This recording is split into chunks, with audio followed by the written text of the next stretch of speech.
السلام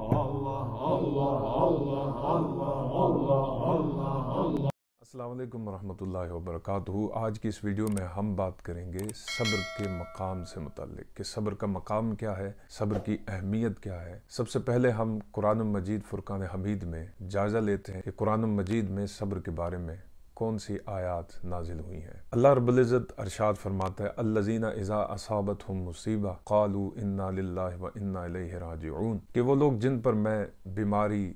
بھوک، تنگ دستی، غربت اور طرح طرح کی آزمائشیں بیچتا ہوں اور وہ ان آزمائشوں پر صبر کرتے ہیں اور یہ کہتے ہیں انا للہ و انا الیہ راجعون، کہ بے شک ہم اللہ ہی کے لیے ہیں اور اسی کی طرف ہم نے لوٹ کر جانا ہے۔ پھر اللہ ارشاد فرماتا ہے اولئک علیہم صلوات من ربہم ورحمہ واولئک ھم المہتدون، یہی وہ لوگ ہیں کہ جن پر اللہ کی طرف سے درودیں ہیں، ان پر اللہ صلوات بھیجتا ہے اور اللہ کی رحمتیں ہیں، اور یہی لوگ ہیں ہدایت پانے والے۔ اس طرح سورہ عصر میں اللہ رب العزت ارشاد فرماتا ہے والعصر ان الانسان لفی خسر، کہ عصر کے وقت کی قسم ہے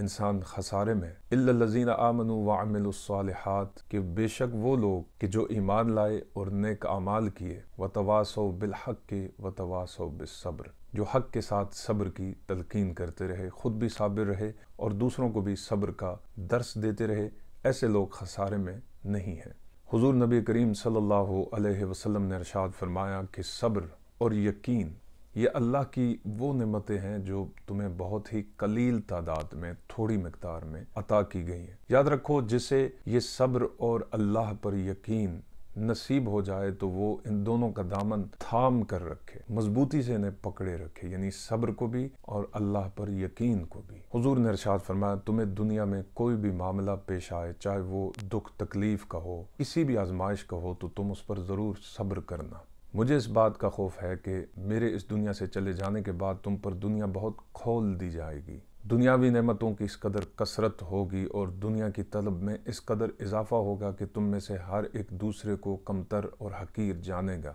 نعمتوں کے حصول کے لیے لوگ حرام اور حلال کو نہیں دیکھیں گے اور دنیاوی دوڑ میں ایک دوسرے سے سبقت لے جانے کی، ایک دوسرے سے آگے بڑھنے کی کوشش کریں گے۔ اور دیکھیے آج کے دور میں یہی چیز ہمیں ہر طرف نظر آتی ہے، لوگ اپنی حیثیت کے لیے، دنیاوی نعمتوں کے حصول کے لیے کس حد تک چلے جاتے ہیں، اس میں کوئی دوسری رائے نہیں ہے۔ دنیا کے حصول میں حرام، حلال، جائز، ناجائز کا تصور کیے بنا دن رات مگن ہے اور اپنی آخرت کی فکر کسی کو نہیں ہے۔ آخرت کی فکر بہت کم لوگوں کو حاصل ہے۔ حضور نے ارشاد فرمایا جب یہ کیفیات ہوں گی تو اس وقت آسمان والے یعنی اللہ تعالیٰ اور اس کے فرشتے تمہیں بہت برا جانیں گے۔ اور یاد رکھنا کہ ایسے ماحول میں جس شخص نے صبر کا دامن پکڑے رکھا اور وہ صابر رہا، کوئی نعمت اسے ملی یا نہ ملی تو اس نے اللہ کا شکر ادا کیا، اگر نہ ملی تو اس نے صبر کیا، جس پر بیماری آئی اس نے صبر کیا، جس پر امتحانات آئے اس نے صبر کیا، تو وہ کامیاب ہو گیا اور اللہ اور اس کا رسول صلی اللہ علیہ وسلم اس سے راضی ہو گئے۔ اور جس نے صبر کا دامن چھوڑ دیا تو وہ ناکام ہو گیا، خدا اور اس کا رسول صلی اللہ علیہ وسلم اس سے ناراض ہو گئے، اور اللہ اور اس کا رسول صلی اللہ علیہ وسلم ناراض ہو جائیں تو یہ دراصل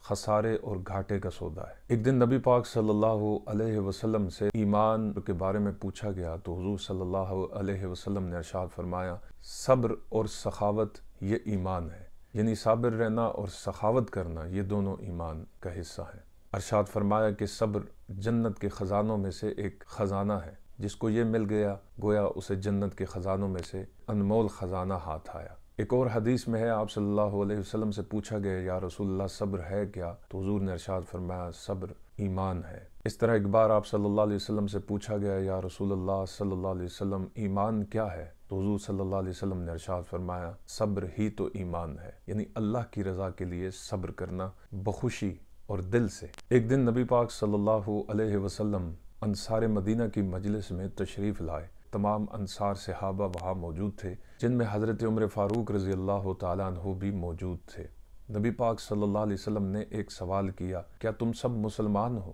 سب خاموش رہے۔ سیدنا فاروق اعظم رضی اللہ تعالیٰ عنہ نے عرض کی جی ہاں یا رسول اللہ صلی اللہ علیہ وسلم، اللہ کے فضل سے ہم مسلمان ہیں۔ حضور صلی اللہ علیہ وسلم نے پوچھا کہ اے عمر یہ تو بتاؤ تمہارے مسلمان ہونے کی نشانی کیا ہے؟ تو صحابہ نے عرض کی یا رسول اللہ جب ہم خوشحال ہوتے ہیں، ہمیں خوشی ملتی ہے تو ہم اللہ کا شکر ادا کرتے ہیں، اور جب ہم پر کوئی مصیبت، کوئی غم، کوئی تکلیف آتی ہے تو ہم صبر کرتے ہیں اور اللہ کے حکم پر راضی رہتے ہیں۔ حضور صلی اللہ علیہ وسلم نے ارشاد فرمایا، رب کعبہ کی قسم تم مومن ہو۔ یعنی مومن وہ شخص ہے کہ جو اللہ کی طرف سے آنے والی آزمائشوں پر صبر کرتا ہے اور اللہ کی رضا میں راضی رہنے کی کوشش کرتا ہے، اور جب وہ آسودہ حال ہوتا ہے، خوشحال ہوتا ہے، تب ملنے والی نعمتوں اور ملنے والی خوشی پر اللہ کا شکر ادا کرتا ہے۔ یعنی شکر اور صبر جنت کے خزانوں میں سے ایک نایاب خزانہ ہے۔ امیر المومنین سیدنا فاروق اعظم رضی اللہ تعالیٰ عنہ نے اپنے دور خلافت میں حضرت موسیٰ اشعری رضی اللہ تعالیٰ عنہ کو ایک خط لکھا، اور اس خط کے اندر یہ لکھا تھا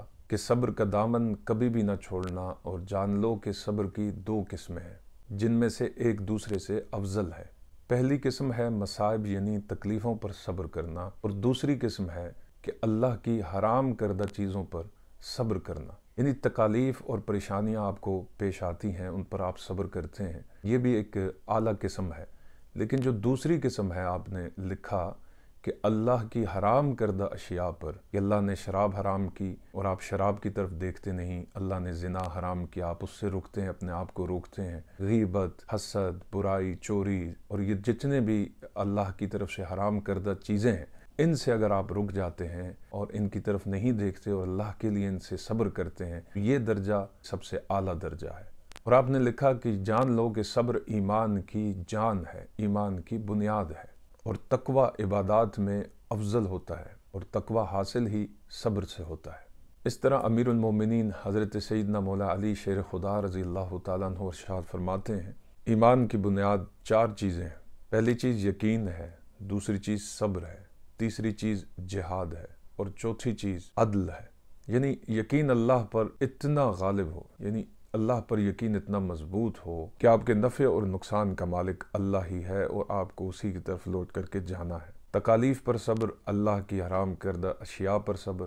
جہاد کافروں سے بھی ہے، اور افضل ترین جہاد جو ہے وہ خواہشات کے ترک کرنے کا نام ہے۔ یعنی جو چیزیں اللہ کو پسند نہیں ہیں ان سے رک جانا، اور جو چیزیں اللہ کو پسند ہیں ان پر عمل کرنا۔ عدل ہر لحاظ سے۔ اسی طرح آپ یہ ارشاد فرماتے ہیں کہ جس طرح جسم کی سلامتی کے لیے سر کا ہونا ضروری ہے، اگر سر جسم پر باقی نہ رہے، باقی جسم زندہ نہیں رہ سکتا، فنا ہو جائے گا، ختم ہو جائے گا۔ اس طرح سے آپ فرماتے ہیں کہ ایمان میں صبر کو وہی حیثیت حاصل ہے جو جسم میں سر کو حاصل ہے، یعنی کہ ایمان کا سر صبر ہے۔ جس نے صبر کو اختیار نہ کیا تو اس نے اپنے ایمان کو ختم کر لیا، جس نے صبر کو مضبوطی سے تھامے رکھا تو گویا اس نے اپنے ایمان کی حفاظت کر لی۔